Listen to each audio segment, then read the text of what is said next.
कथा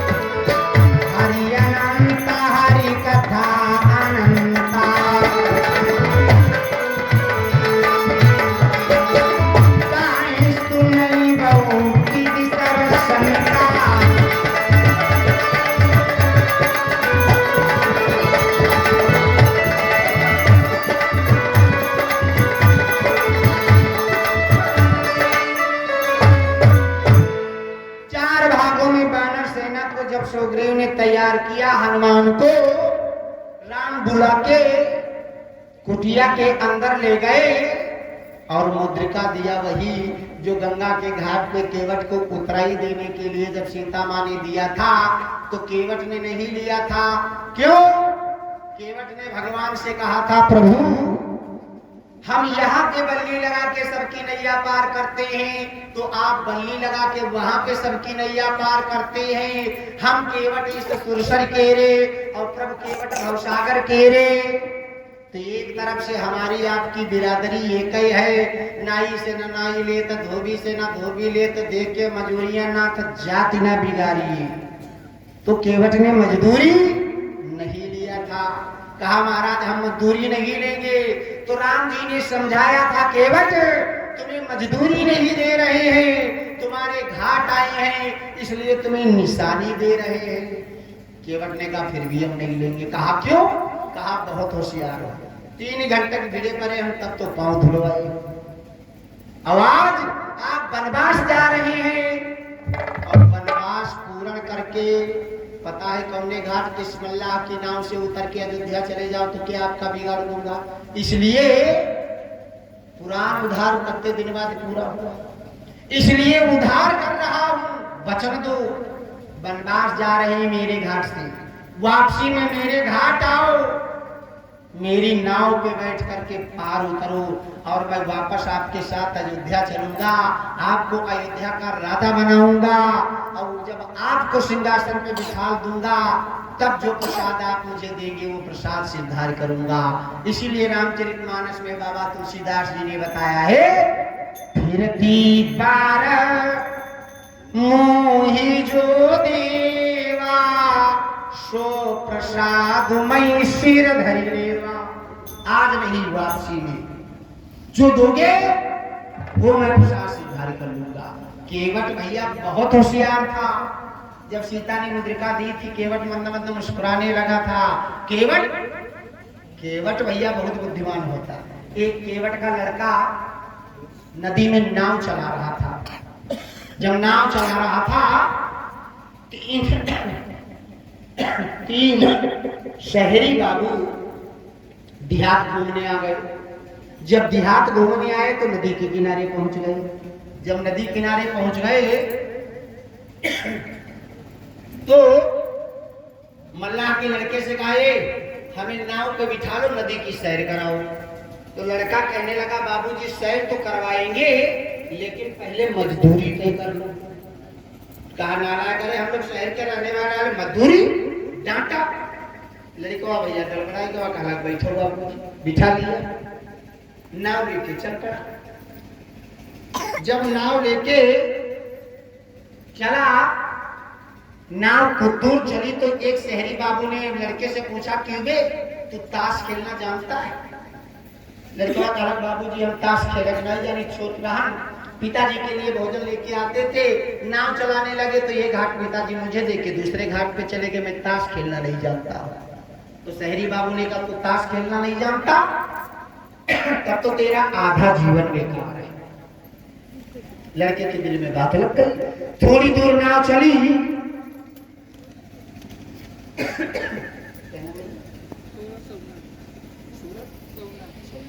चली, दूसरे बाबू ने पूछा, क्यों बे तू शतरंज खेलना जानता है? लड़का कहा, बाबूजी हमका अपनी रंजन फुर्सत नहीं मिले तो शतरंज खेल के का जानी। कहा तब तो तेरी उसमें की आधी जिंदगी बेकार। लड़के के दिल में बात लग गई, सोच में पड़ गया। अब तक तरफ डॉक्टर साहब याद रहा नहीं, वह नाव पहुंच गए भंवर पानी जहां पर घूमना पानी रहा। लड़के ने प्रयास किया नाव निकालने का, लेकिन लड़का जान गया मैं नाव डूब जाएगी। तो लड़का बाबूजी से कहला, बाबूजी हम ताश खेले के नहीं जाने तरह तो आधी जिंदगी बेकार, शतरंज खेले के नहीं जाने तरह वही मकिया की आधी जिंदगी बेकार, आप लोग तैरना जानते हैं? उन तीनों ने कहा नालायक, करे हम लोग शहर के रहने वाले तैरना वैरना क्या जाने। कहा बाबूजी अगर आप लोग तैरना नहीं जानते हो तो तुम्हारी पूरी जिंदगी बेकार है, अब ये नाव नहीं निकलेगी, नाव डूब जाएगी। लड़का कूदा तैर के किनारे आ गया, अब नाव 2-4 बार घूमी घामी लेके घूमी के बोले शंकर भगवान की। मल्लाह भैया बहुत होशियार होता है साथियों। रामायण में सीधे बाबा ने लिखा है चतुर मल्लाह, चतुर मल्लाह। देखो जब राम ने मुद्रिका दिया, केवट ने नहीं लिया था, वो मुद्री राम के पास थी। राम कुटिया में ले गए, उस मुद्री पे लिखा था राम ने दिया हनुमान कि हनुमान ये मुद्रिका आपके पास रख लो, जब सीता का पता लग जाए मेरी तरफ से चिन्ह सीता को दे देना ये मुद्री, ताकि सीता को विश्वास हो जाएगा कि आप सच्चे राम के दूत हैं। अब उधर से सीता से कोई चिन्ह ले लेना ताकि हमें विश्वास हो जाएगा कि तुम सच्चे दूत बन के आए हो, पता लगा के आए हो। सत्य है ये मुद्रिका और चूड़ामणि और तीसरी मणि सीता जी थी। ये तीनों मणियां जिस राजा की राज्य में होती उस राजा को कोई मार नहीं सकता था। हनुमान ने किया दे श्री राम, मुदरी मुंह में रख ली। जब मुंह में रख ली, अब जैसे कोई जिद कर जाए, कहा पंडित जी मुदरी मुंह में रख लिया। और हनुमान जी जब लंका गए थे तो बाबा तुलसीदास जी ने बताया है मशक समान रूप कपि धरहि और लंका चले सुमिरि न रही, कि मच्छर के समान नन्हा रूप बना के हनुमान जी लंका गए थे। तो जब मच्छर के समान नन्हा रूप बना के गए थे तो वह अंगूठी कहाँ रखी भैया? सोचो आधा उदन के जमाने में कहते हैं कि बड़े बड़े चिमचा है महुए में जीमा नौमन दार यमाई, ऐसे ऐसे चिमचा रहे जीमा, एक चिमचा में यहाँ नौमन दाल आवत रहे। और वैसे ऐसे आदमी रहे जो 9 चिमचा दाली खाई जाते रहे। कितने लंबे चौड़े आकार उनके थे, आकार उनके थे कितने लंबे चौड़े आकार थे।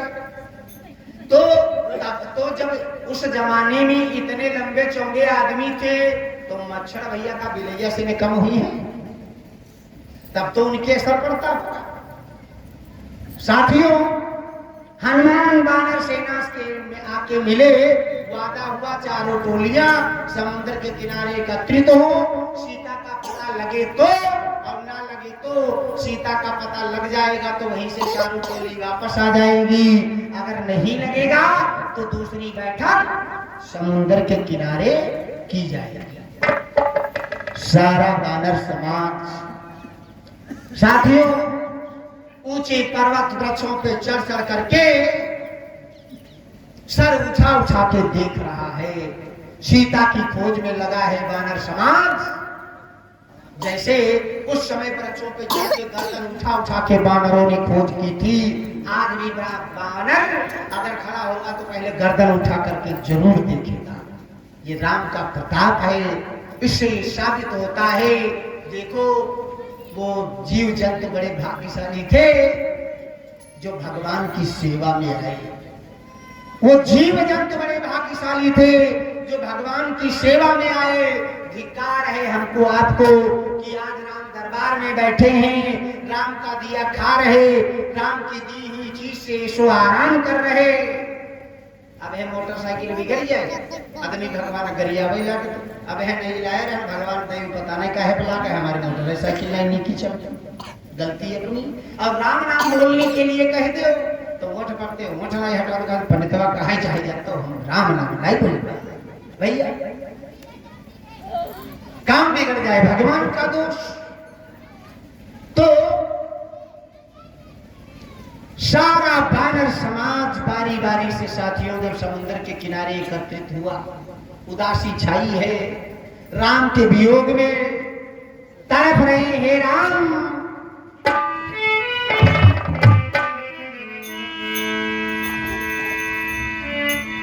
वीराना है जी वीराना है, जोगिया रमी चलो देशवा वीराना है।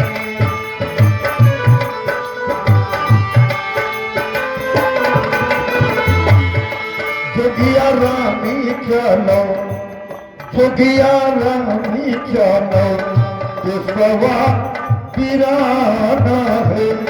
आज 6 दिन हमें कहते कहते हो गया, आज सभी लोग ताली बजाएं और 2 बार भगवान का भजन जरूर बोले। अगर भगवान पे विश्वास है, अगर भगवान कोई कहे गेहूं काट ले, गेहूं खेत उजाड़ देना है, तब ना बोलो।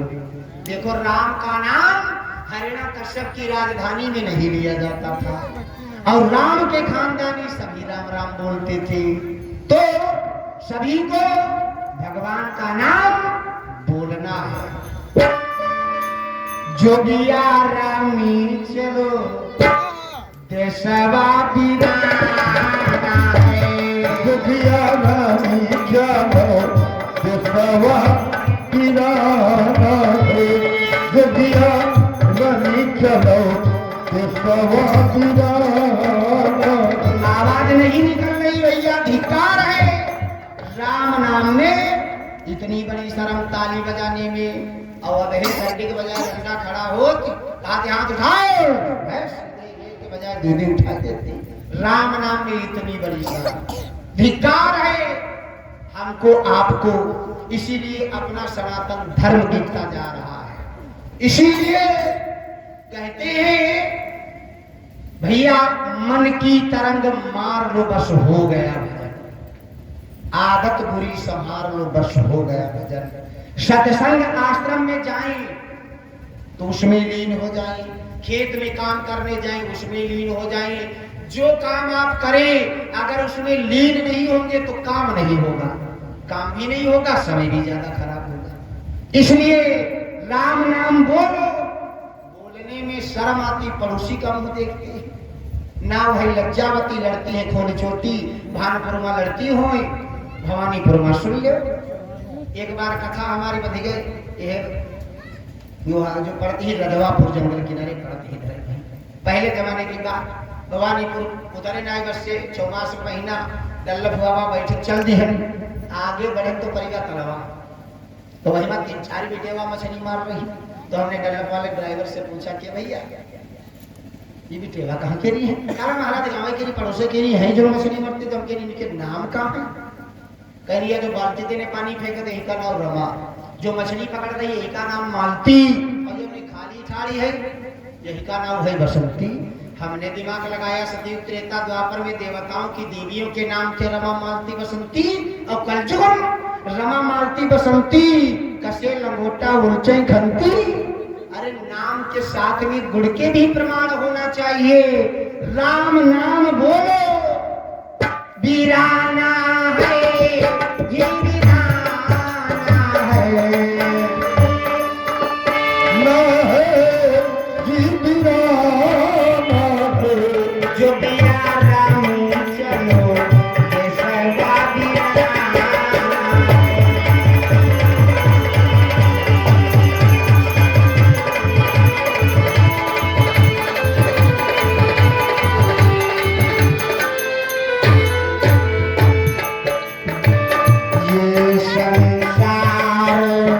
ये जीवन पानी का बुलबुला है भैया, होश तेरा मोती ये संसार होश तेरा मोती। धूप लगे ढल जाना है, ये भी धूप लगे ढल जाना है। जो वीरा रामी चलो देशवा वीराना है। यारा भी चलो देशवा वीराना है।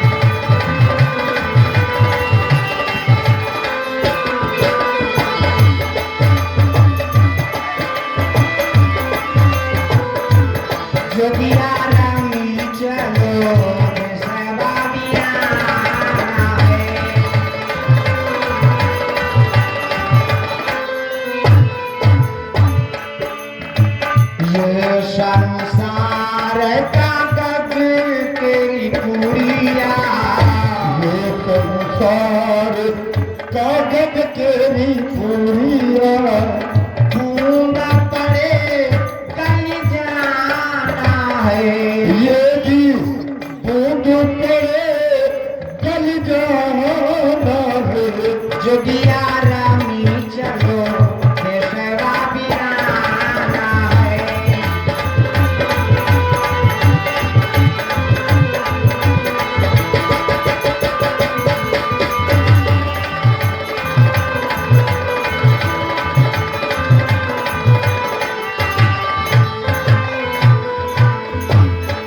ये संसार कांटों की बारी ये संसार कांटों की बारी आग लगे जल जाना है ये भी आग लगे जल जाना है जोगिया रामी चलो देशवा बिराना है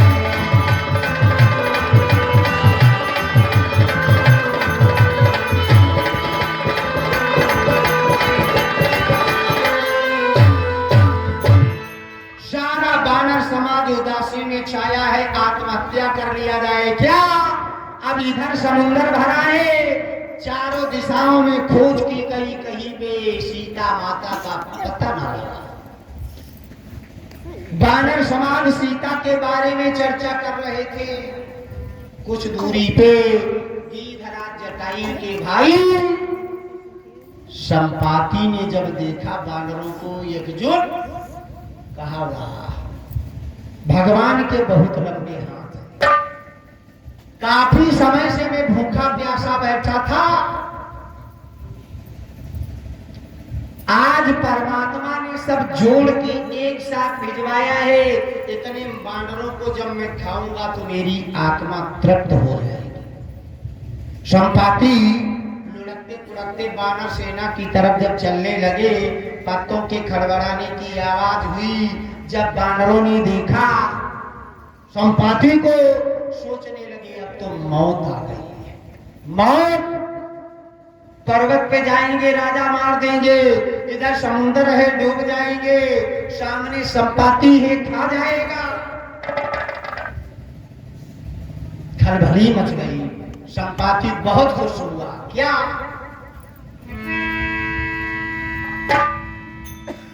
मुद्दत से भूखा प्यासा था भर पेट न भोजन पाया रे।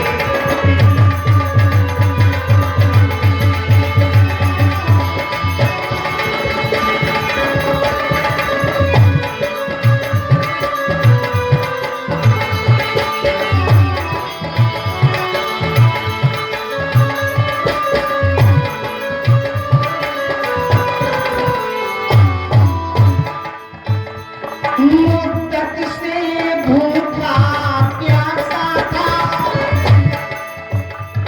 भर पेट न भोजन पाया है विधना ने आज दया करके विधना ने आज दया करके सब एक बार भिजवाया है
के खोज की चर्चा कर रहे थे साथियों, बात पलट दी, कहा बानर साथियों, शायद जिसने सीता का हरण किया है उसी ने जटायुपत किया जिसका राम ने दाह संस्कार कर दिया है। शायद जटायु का मरना जटायु के भाई संपाति को सूचना मिली है या नहीं मिली है। जब भाई का मरना सुना संपाति का भाव बदल गया। जब भाव बदल गया आवाज लगाया, बानर साथियों आप लोग क्या चर्चा कर रहे हैं। तब संपाति जी ने सारा वृतांत बताया। रोने लगे, कहने लगे साथियों मुझे उठाओ, मुझे ले चलो समंदर के किनारे ताकि मैं अपने भाई के नाम से तिलांजलि दे दूं। बानर सेना ने मदद किया। जब बानर सेना ने मदद किया, संपाति को समुद्र के किनारे पहुंचाया, भाई के नाम से तिलांजलि दी। तिलांजलि देने के उपरांत रोने लगे तो बानर सेना के लोगों ने समझाया कि देखिए वैसे तो दुनिया में भाई का मरना सबसे बेजा है, लेकिन क्या करोगे, बड़े भाग्यशाली थे जो राम काज में उनके प्राण गए, और बड़े भाग्यशाली थे तब जब भगवान ने अपने हाथों से उनकी लाश का दाह संस्कार किया, समझाया। तब कहा बताओ मैं तुम्हारी मदद क्या कर सकता हूं। तुम लोग जिस विधेयक व्याकुल हो, ये 7 योजन चौड़ा समुद्र पार लंका है। लंका में अशोक वाटिका है, अशोक वृक्ष के नीचे माता सीता बैठी है। तुम्हें नहीं दिखाई पड़ता, मुझे दिखाई पड़ रहा है, लेकिन मैं असमर्थ हूं, मैं लंका जा नहीं सकता। तुम्हारी सेना का कोई सदस्य जाए जो सीता का पता लगा के आ सकता है। सभी ने सोचा ये 7 योजन चौड़ा समुद्र लांघ के कौन जाएगा, कौन आएगा वापस। जामवंत ने अंगद से कहा, अंगद आप अपने पिता बाली के साथ लंका आते जाते थे, लंका के गली चौराहा लोगों से परिचित हो, तो तुम क्या लंका जाकर के सीता का पता लगा के आ सकते हो। तो अंगद ने भरी सभा में हाथ जोड़ के कहा, महाराज मैं लंका जा तो सकता हूं, लेकिन आने में संशय है। कहा क्या। अंगद कहीं जाऊं मैं पारा, जिय संशय कछु फिरती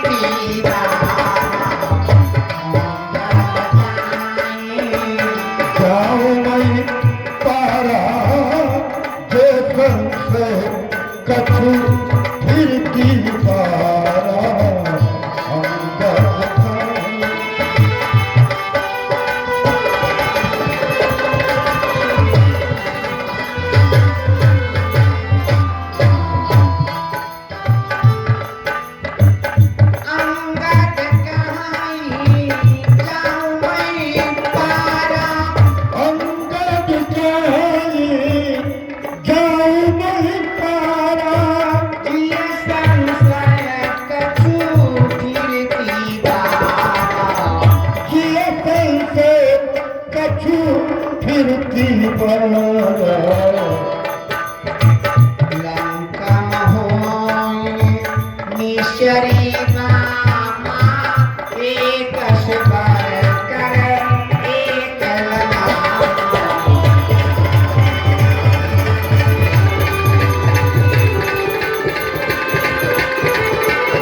किस काम का जो वापस आके ये ना बताए संदेश पहुंचा है या नहीं। कारण तो अंगद जी ने बताया, लंका में चला गया, लंकम हो निश्चरी बामा, और एक से बढ़कर एक ललामा, शायद जीत नहीं कोई कामा। बंदर जात में वंशज कामी, और पिता उठाए बैठी बद नामी। कहा गया, एक से एक लंका में रूपवान नारियां होंगी, उन स्त्रियों के चंगुल में फंस गया तो दुनिया के लोग मेरे नाम को कलंकित कर देंगे। आखिर बेटा तो बालिका था, अरे जिसने अपने छोटे भाई की पत्नी छीन के घर में रख ली, जब पिता ने इतना बड़ा काम कर दिया तो बेटा तो थोड़ा ना थोड़ा करेगा ही, तो मेरे नाम पे कलंक लग जाएगा, लगेगा, लेकिन फिर भी मेरे पिता को भी लोग दोषी बनाएंगे। सत्य है। जैसे डॉक्टर साहब किसी का बेटा कोई अच्छा काम कर दे तो गांव मोहल्ले के लोग नहीं जान पाएंगे, अगर किसी का बेटा कोई गलत काम कर दे कहेंगे किसका बेटा है, कहेंगे फला का बेटा है, और फला वो जो महतिया मर गए उनका ये पोता है। तो भैया जो पीढ़ियां मर चुकी होगी होती उसमें भी दाग लगता है। नाम के लिए आदमी धर्म कर्म करता, नाम के लिए मंदिर बनवाता, नाम के लिए कुआं खुदवाता।